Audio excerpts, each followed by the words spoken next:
Let's get it. Aswand, Cruickshank, your one and only Move Swiftly speaker, checking in for a daily Move Swiftly thought, giving you a perspective on teamwork that you will not get anywhere else. Recording this Friday, August 23rd, 2024.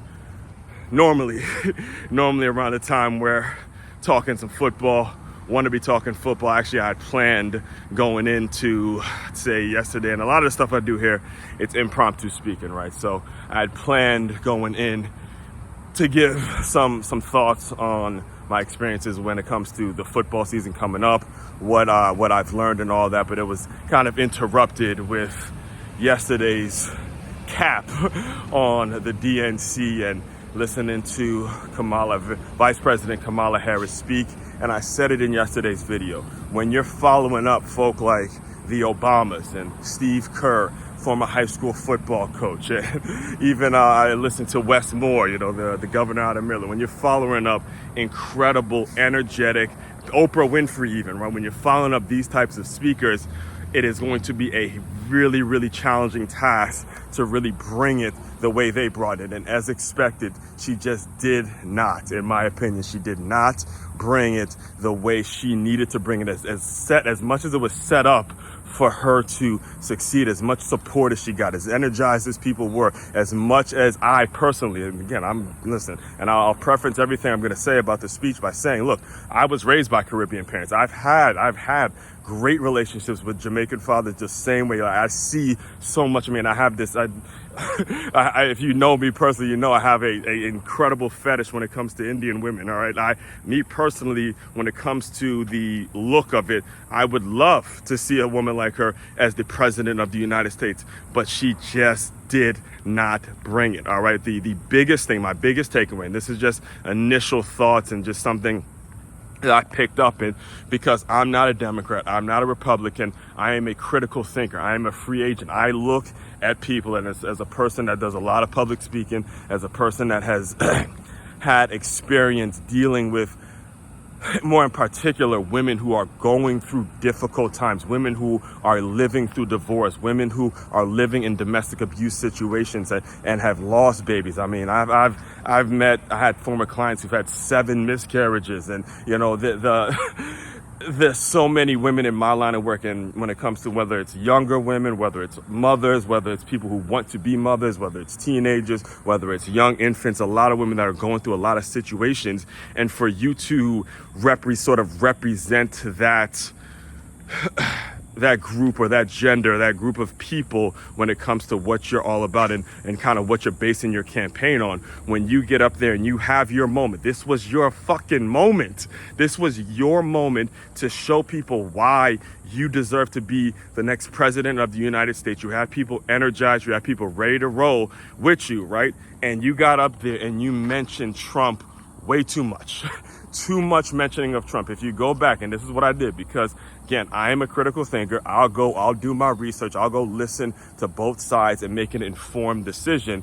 If you go back and listen to Trump's speech when he had his moment in the RNC, during the RNC, he mentioned, he gave us a rundown of the assassination attempt because it was about a week after that. But more importantly, in my personal opinion, one of the most impressive things that he did in his speech, and one of the things that I personally appreciated the most, being a guy with an athletic background, coaching background, and having my kind of the way I learned my philosophy and my business and things like that, and the way I conduct myself as an adult, a lot of that came through sports.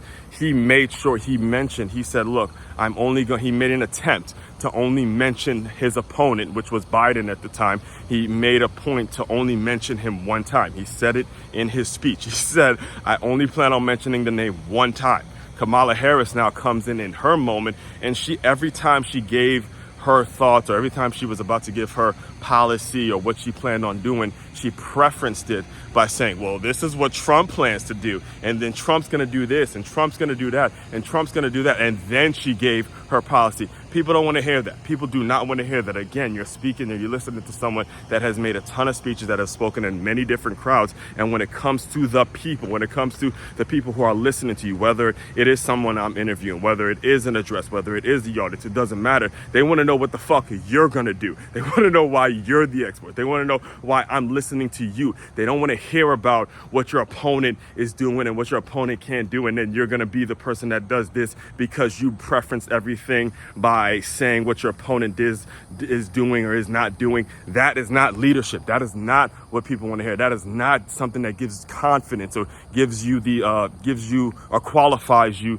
to be a leader. All right, that's the issue. And then I'll close you out just with this concept, because what she said, when you do that, and this is just for anybody in leadership, forget about presidency and forget about, I'm just kind of using them as an example, but forget about this specific government. This is just leadership in general, all right? When you're attempting to be that authoritative figure in anybody's life, young people, elderly people, it doesn't matter, right? So when you get up there and you start mentioning Trump so much, being who she is, being the black female, the minority, we'll call her minority female that she is and what she represents, when you get up there and you start mentioning Trump in every other sentence of your speech, now you have given him power. You've made him the excuse or the reason for whatever the outcome may or may not be. All right, so let's say you do win the race. It's going to be because of what you said, because of what you based your campaign on.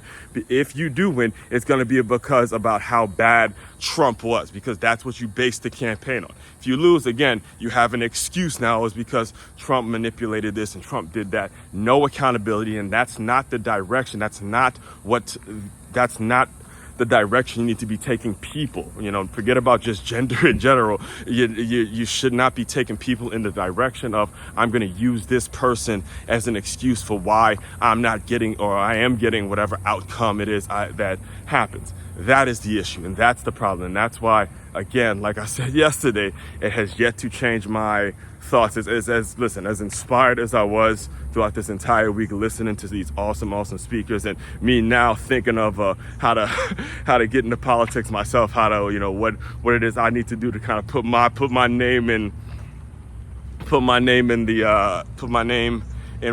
wherever my name needs to be put in to get into politics. In fact, there was a former guest on my show, shout out to Deborah. I believe she won some congressional seat out here in, I believe it's Lake Worth, some district. So she's been guest on my show. I've had a ton of business owners on my show. The show is about educating business owners on innovative teamwork and all that. So, seeing all this kind of has inspired me to figure out how I can sort of get into the game in 2028 and let me know what I got to do. So, as inspiring as it was, I got to be honest with you guys. I got to be 1,000% honest with you, because everything I do is off script, it's impromptu, and it's just based on feeling. It's based on my ability to judge character and what I'm hearing as a critical thinker, and being honest with you, being 100% honest with you. When you look at the two speeches, when you look at the two candidates, one is making a concerted effort not to play the politics game, and just sort of show people, look, you're just here for what's best for the country. The other one is using their opponent to kind of give themselves some credence, and using the opponent to make it so people are now listening to them. That's the wrong approach, because as I've mentioned, that's not real leadership. That's not something that we should be